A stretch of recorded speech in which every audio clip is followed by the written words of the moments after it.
Une personne qui ne s'entraîne pas mais prend des injections de testostérone prend plus de muscles que quelqu'un qui s'entraîne. Cette affirmation paraît folle, mais elle est complètement vraie. Enfin, presque. Une étude du journal de la Nouvelle-Angleterre a réalisé 4 groupes. Un premier groupe qui s'entraîne sans injection, un groupe qui s'entraîne et qui reçoit 600 mg de testostérone par semaine en injection, un autre groupe, groupe 3, qui lui reçoit juste une injection mais ne s'entraîne pas, et un quatrième groupe qui est le groupe placebo, du coup qui ne reçoit ni injection de testostérone ni entraînement. Et au bout de 10 semaines, on regarde quel groupe a le pris le plus de muscles. Sans surprise, le groupe qui en a pris le moins est le groupe qui reçoit ni injection et qui ne s'entraîne pas. Et sans surprise là aussi, le groupe qui a pris le plus de muscles, c'est le groupe qui s'entraîne et qui reçoit des injections de testostérone. Et maintenant, entre le groupe qui s'entraîne sans injection et le groupe qui ne s'entraîne pas mais reçoit des injections, qui a pris le plus de muscles? Et là aussi surprenant, c'est que c'est le groupe avec injection et sans entraînement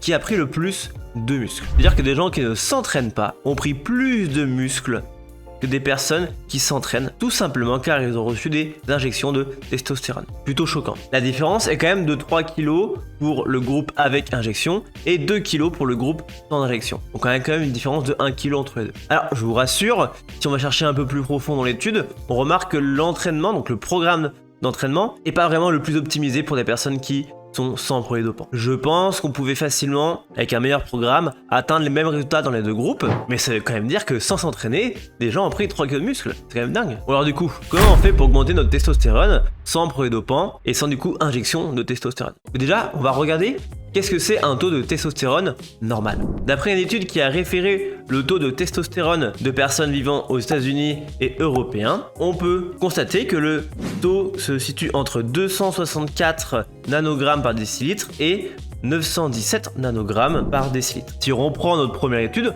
on constate que les deux groupes qui ne reçoivent pas d'injection ont des taux entre 516 et 550 nanogrammes par décilitre. Et qu'à la fin de l'étude, on n'a pas bougé, c'est les mêmes valeurs. Donc des taux dans la moyenne. Par contre, pour le groupe qui a reçu des injections, le taux de base est normal comme les autres groupes, mais le taux à la fin des 10 semaines est de 2800 nanogrammes par décilitre et 3200. Donc là, la différence est massive, c'est énorme comme différence. Du coup, la question qui se pose, c'est est-ce que quelqu'un qui a un taux de testostérone naturellement plutôt bas passe à un taux de testostérone plutôt haut, donc on peut dire 200 à 400, donc c'est quand même le double, va avoir des gains musculaires ou faut-il vraiment aller dans des mesures énormes comme 2800, 3200? On a déjà une première piste avec cette étude où des personnes prennent des plus petites doses. C'est-à-dire qu'une personne qui recevait 125 mg par semaine, donc très loin des 600, est passée d'un taux d'environ 300 nanogrammes par décilitre de testostérone à environ 600 à la fin de l'étude. Et cette personne, en 20 semaines, donc c'est une étude plutôt longue, 20 semaines sans entraînement, a quand même pris 3 kg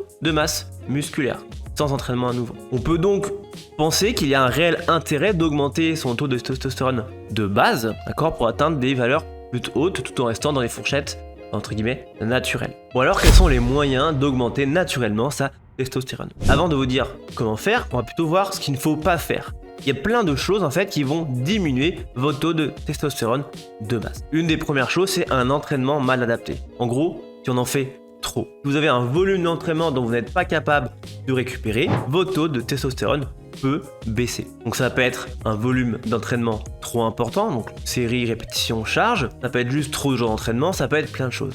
Et ça, c'est dans plein de sports différents, pas seulement la musculation. En endurance aussi, si on en fait trop, si vous courez trop par exemple par rapport à votre capacité de récupération, alors là aussi, votre taux de testostérone peut baisser. Et je pense que c'est propre à tous les sports. De toute façon, si vous faites un effort et que vous n'êtes pas capable de récupérer cet effort, forcément, il y a un impact sur le corps. À nouveau, votre partenaire qui lui est expert va pouvoir emmagasiner plus de volume et récupérer de plus de volume que vous qui êtes débutant si vous l'êtes. Donc à nouveau, c'est du cas par cas. Si vous sentez que vous récupérez mal, ça vaut peut-être le coup de se poser la question de diminuer son entraînement, d'adapter du moins, pour retrouver des taux de testostérone plutôt normal. Une autre chose qui peut avoir un effet délétère sur votre taux de testostérone, c'est votre pourcentage de masse grasse. En règle générale, les personnes qui sont en surpoids ont un taux de testostérone plutôt bas. Mais l'inverse est aussi vrai.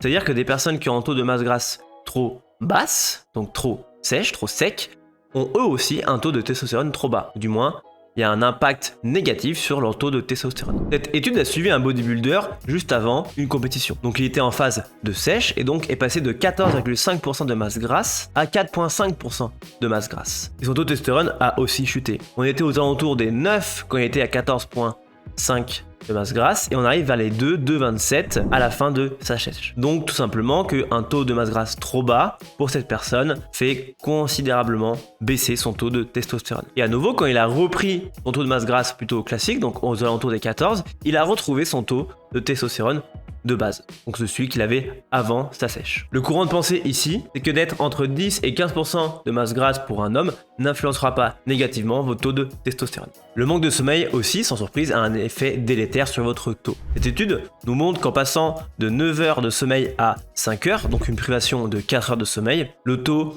des participants a chuté de 10 à 15%. En gros, dormir 5 heures entraîne une baisse de 10 à 15% de votre testostérone. Et malheureusement, beaucoup de gens ne dorment que 5 heures. Le sexe aussi peut influencer votre taux de testostérone. Cette étude nous montre que des personnes qui ont eu une relation sexuelle dans la nuit ont un taux de testostérone plus élevé le matin, hommes comme femmes. Et donc des personnes qui n'ont pas de relation sexuelle la nuit ont un taux plus bas au réveil dans la matinée. À nouveau, je pense qu'en fonction des personnes, ça doit varier, mais de manière générale, on peut penser qu'avoir des relations sexuelles de façon régulière peut avoir un impact positif sur votre taux de testostérone. D'ailleurs, précision, mais éjaculer n'a aucun impact sur votre taux, puisque ce processus est régulé par la sérotonine et l'oxyde nitrique et non la testostérone. Concernant les compléments alimentaires, beaucoup de marques vendent des complémentaires en stipulant que ça va augmenter votre taux de testostérone. Et bah hélas, à chaque fois qu'un complément a été analysé par les scientifiques, on n'a constaté aucune augmentation de la testostérone et d'ailleurs aucun gain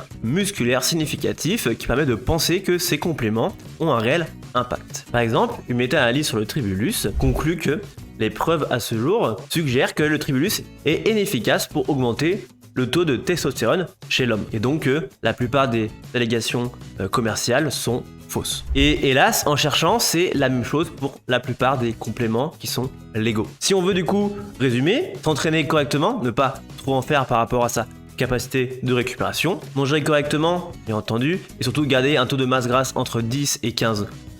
Avoir des relations sexuelles de façon régulière vous aideront à réguler vers le haut plutôt votre taux de testostérone. Dormir suffisamment, là à nouveau ça va dépendre des gens et malheureusement de votre planning, et j'ai pas précisé mais ça c'est sans aucun doute, être le moins stressé possible va vous aider à augmenter votre taux, ou du moins à ne pas diminuer votre taux de testostérone. Et malheureusement la plupart des compléments alimentaires vendus de façon légale sur le marché ont à ce jour montré aucune efficacité pour augmenter le taux de testostérone. Voilà, c'est terminé pour cette vidéo. J'espère que ça vous a plu, que vous avez pu apprendre des choses. Si vous avez d'autres infos sur le sujet, n'hésitez pas à les partager aux commentaires, je les ferai remonter. Si cette vidéo vous a plu, n'hésitez pas à lâcher un petit like, un commentaire, à vous abonner, etc.